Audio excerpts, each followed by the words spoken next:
नमस्कार दोस्तों, आप देख रहे हैं टर्न ऑन न्यूज़। मैं आपका होस्ट एंड दोस्त मोहित खररोटिया। आज है 18 अक्टूबर 2020। तो चलिए देखते हैं हिमाचल प्रदेश की ताज़ा तरीन खबरें। चैनल को सब्सक्राइब कर लें और बेल आइकन को प्रेस कर लें ताकि हर नई से नई नोटिफिकेशन आपके पास जल्द से जल्द पहुंच सके। नवरात्रों में मां के जयकारों से खूब गूंजे मंदिर। शरद नवरात्र शुरू होने से प्रदेश भर के मंदिरों में श्रद्धालुओं की खूब रौनक देखने को मिली। कोरोना संकट के बीच नवरात्र में मंदिर खोलना और लोगों का मां के दर्शन करना किसी उत्सव से कम नहीं है। 25 अक्टूबर तक चलने वाले इन नवरात्रों में मंदिर को दुल्हन की तरह सजाया गया है। पहले नवरात्र पर शनिवार को विश्व विख्यात शक्तिपीठ ब्रजेश्वरी देवी कांगड़ा, चामुंडा देवी, माँ ज्वालामुखी, माँ चिंतापूर्णी, माँ नैना देवी, माँ बाला सुंदरी, माँ सुलूनी, माँ तारा देवी व इत्यादि अन्य प्रदेश भर के बड़े व छोटे भक्तों मंदिर में भक्तों के जयकारों से गूंज उठे। मंदिर के अंदर कड़ा प्रसाद तथा नारियल ले जाने पर पाबंदी लगाई गई है तथा कई जगह तो यात्रियों को एलईडी के माध्यम से भी दर्शन करवाए जा रहे हैं। वहीं सोशल डिस्टेंसिंग तथा थर्मल स्क्रीनिंग के बाद ही जगह जगह पर श्रद्धालुओं को चेक करके माता मंदिर के दर्शन पर भेजा जा रहा है। वहीं 65 वर्ष से अधिक उम्र के बुजुर्ग, गर्भवती महिलाओं व 10 साल से छोटे बच्चों को मंदिर में प्रवेश की इजाज़त नहीं दी गई है। गग्गल एयरपोर्ट विस्तारीकरण को हरी झंडी। बहुचर्चित कांगड़ा एयरपोर्ट के विस्तारीकरण का प्रस्ताव भेजे जाने के बाद अब सरकार से हरी झंडी मिलते ही इसका काम शुरू हो जाएगा। हालांकि प्रदेश की सबसे बड़ी एवं महत्वाकांक्षी परियोजना का काम शुरू होगा तो इसे पूरा होने में बरसों लग जाएंगे। एयरपोर्ट बनाने के लिए आसपास के क्षेत्र के लोगों को एक बार फिर से विस्थापन का दंश झेलना पड़ेगा, लेकिन इससे पहाड़ी राज्य हिमाचल की तस्वीर भी बदल जाएगी। इतना ही नहीं, सुरक्षा की दृष्टि से भी महत्वपूर्ण इस एयरपोर्ट के निर्माण से देश की सीमाओं के सुरक्षा करने में भी मदद मिलेगी।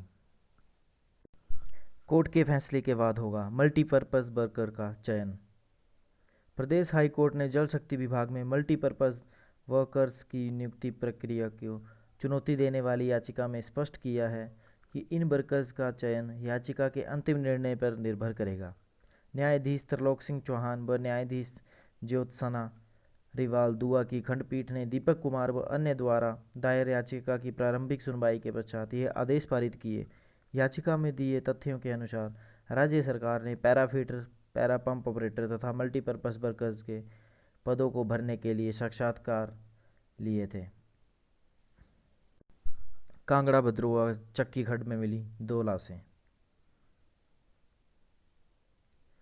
डमडाल पुलिस थाना के तहत भद्रोआ गांव में चक्की खड्ड के बीचों बीच 2 लाशों के शव बरामद हुए हैं। पुलिस ने दोनों शवों को कब्जे में लेकर कार्रवाई शुरू कर दी है। जानकारी के अनुसार चक्की खड्ड में 2 लाशें मिलने की सूचना सबसे पहले डमडाल पुलिस को दी गई।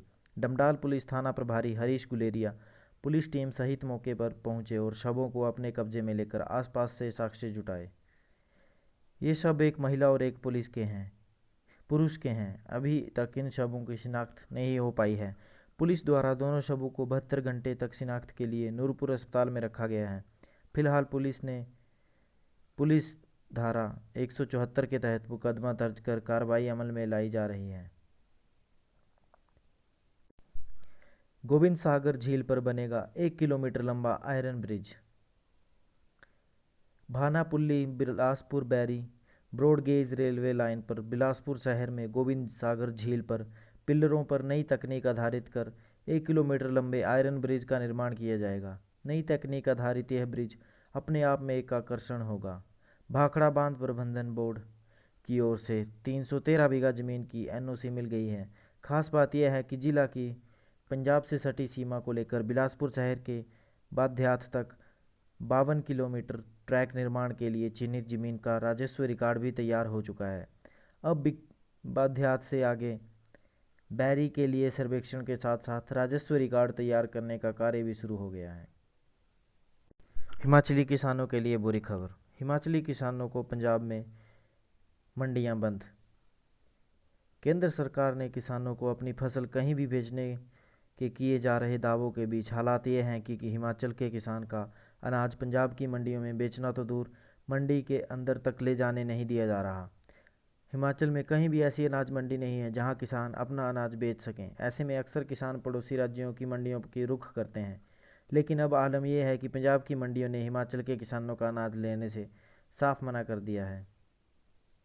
किसानों ने रोष जताया कि हिमाचल में आज तक कोई अनाज मंडी नहीं बन पाई जहां वे अपना अनाज बेच सकें। आखिर हिमाचल के किसानों के साथ भेदभाव क्यों किया जा रहा है?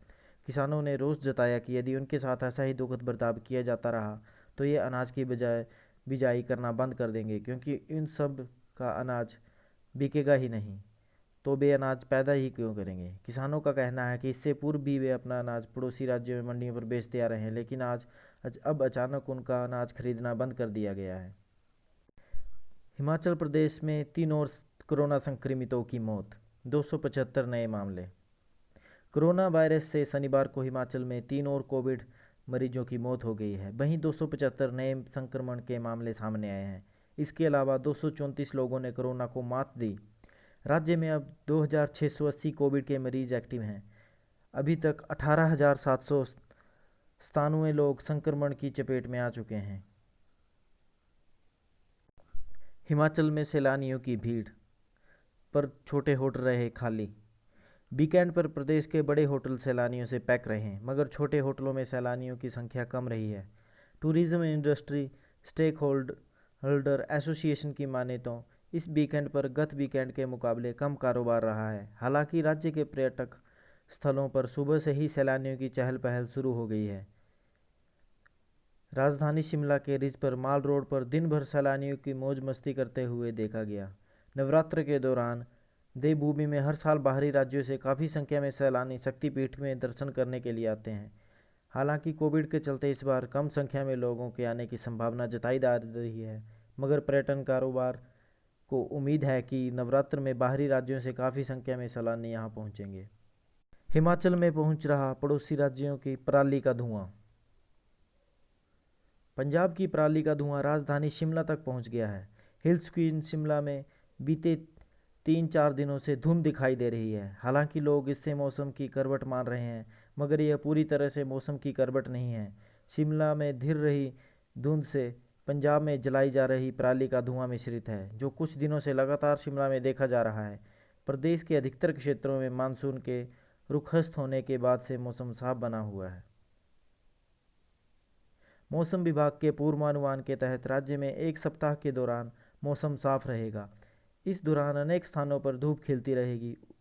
उक्त अवधि के दौरान बारिश के कम ही आसार हैं। मौसम विभाग के निदेशक डॉक्टर मनमोहन सिंह ने बताया कि प्रदेश में एक सप्ताह धर्मशाला में बनेगा 3G मेगा एक्वेरियम। समुद्र में सैर करने जैसा होगा एहसास। बौद्ध धर्मगुरु दलाई लामा की नगरी धर्मशाला में आने वाले देश विदेश के पर्यटकों को जल्द 3G मेगा एक्वेरियम में विभिन्न प्रकार के जलीय जीव, मछलियां और जलीय पौधे देखने को मिलेंगे। पर्यटकों को इस प्रकार से समुद्र की सैर करने जैसा एहसास होगा, क्योंकि राज्य सरकार का मत्स्य निदेशालय धर्मशाला में चैतड़ू के पास जल्द 3G मेगा एक्वेरियम का निर्माण करवाएगा। 1 हेक्टेयर पर बनने वाले इस मछली घर पर करीब 80 से 100 करोड़ रुपए खर्च होंगे। इस पारदर्शी एक्वेरियम में जलीय जीव और पौधे को रखे जाएंगे। इस तरह से अब धर्मशाला के तिब्बती धर्मगुरु दलाई लामा की नगरी HPCA क्रिकेट स्टेडियम के अलावा विशाल 3G एक्वेरियम के रूप में भी बनने जा रही है। दलाई लामा के निवास स्थान होने के कारण धर्मशाला में दुनिया भर से पर्यटक आते हैं। उनके लिए यह एक्वेरियम आकर्षण का केंद्र होगा। इस 3G मेगा एक्वेरियम की स्थापना के लिए सरकार ने PPP मोड के फॉर्मों से ऑनलाइन आवेदन मांग लिए गए हैं। नीट में इस बार हिमाचल के 60% परीक्षार्थी qualify. Bhavya Himachal topper. National testing agency की ओर से करवाई गई राष्ट्रीय पात्रता प्रवेश परीक्षा में प्रदेश भर से 60% परीक्षार्थियों ने क्वालिफाई किया। यह बीते सत्र में करीब 3% कम है। 2019 की परीक्षा में 63% परीक्षार्थियों ने क्वालिफाई किया था। NTA की ओर से जारी राज्यवार सूची के मुताबिक 2020 की नीट में प्रदेश से 14,565 के आवेदन किए था। इस बार 12,694 ने परीक्षा दी, जबकि परीक्षा में 7,622 ने क्वालिफाई किया। मंडी जिले के बलग क्षेत्र के कोट कागरू गांव के आकृत ने बिना कोचिंग नीट उत्तीर्ण किया। HPUPG में प्रवेश के लिए खुला ऑनलाइन पोर्टल। हिमाचल विवि प्रशासन के PG कोर्स में मेरिट के आधार पर सत्र में प्रवेश देने के फैसले के विरोध के बावजूद मेरिट बनाने की प्रक्रिया शुरू हो गई है। आवश्यक यूजी परीक्षा के प्राप्तांक ग्रेड CGPA को अंक का फार्मूला लगाकर बदलकर ऑनलाइन अपलोड करने में पोर्टल खोल दिया गया है। आवेदनकर्ता को ऑनलाइन अपने अंक और ग्रेड क्वालिफाइंग परीक्षा का मांगा ब्यौरा अपने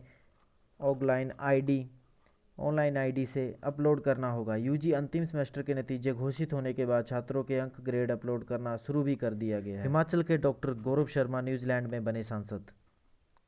हिमाचल के जिला हमीरपुर में गलोड़ निवासी डॉक्टर गौरव शर्मा ने न्यूजीलैंड में सांसद बनकर देश और प्रदेश का नाम रोशन किया है। न्यूजीलैंड में शनिवार को घोषित हुए चुनाव परिणामों में डॉक्टर गौरव शर्मा ने हैमिल्टन बे सीट से लेबर पार्टी के टिकट पर जीत दर्ज की है। डॉक्टर गौरव शर्मा को 15,873 मत प्राप्त हुए, जबकि इसके प्रतिद्वंदी नेशनल पार्टी के नेता टीम को 11,487 वोट मिले। डॉक्टर गौरव शर्मा अपने परिवार सहित कई साल पहले न्यूजीलैंड शिफ्ट हो गए थे। उनके पिता हिमाचल प्रदेश बिजली बोर्ड में सेवाएं दे चुके हैं। डॉक्टर गौरव शर्मा हिमाचल प्रदेश सरकार के पूर्व शिक्षा सचिव डॉक्टर अरुण कुमार शर्मा के भांजे हैं। डॉक्टर गौरव इससे पहले भी चुनाव लड़ चुके हैं, लेकिन उन्हें जीत नसीब इसी बार हुई है। तो धन्यवाद दोस्तों, ये थी आज की कुछ ताज़ा तरीन खबरें। उम्मीद है आपको वीडियो पसंद आई होगी। चैनल को सब्सक्राइब कर दें और बेल आइकन प्रेस कर दें ताकि हर नई से नई नोटिफिकेशन आपके पास जल्द से जल्द पहुंच सके।